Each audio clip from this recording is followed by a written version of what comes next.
Welcome to Rough Kitchen, guys. On today's recipe, I'm going to be showing you how to make a pepperoni pizza.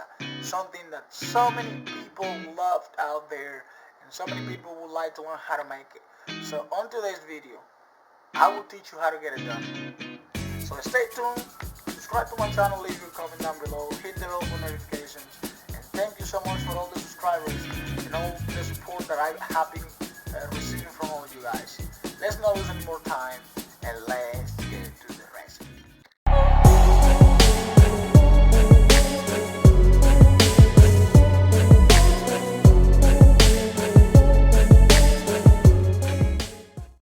Alright guys, these are the ingredients that we're going to be using on today's recipe. Right here we have a little bit of sugar, olive oil, pepperoni, mozzarella cheese, bell pepper, a garlic clove, warm water, a cup of warm water, all-purpose flour. We have sugar right here, yeast, and right here we have tomato.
Guys, our pizza is already done. It's ready to be served. It smells delicious. It is a very easy and cheap recipe to make. You can get this done really fast. Maybe you want to make this for your kids. Maybe you just want some pizza and you don't want to go to the store. So this recipe is right for you guys. Remember guys, if you like this video, give it a thumbs up, subscribe to my channel, hit the bell for notification, leave your comment down below guys. Thank you so much for all the support that you have been giving me, and I'll see you next time with another episode on Raf Kitchen.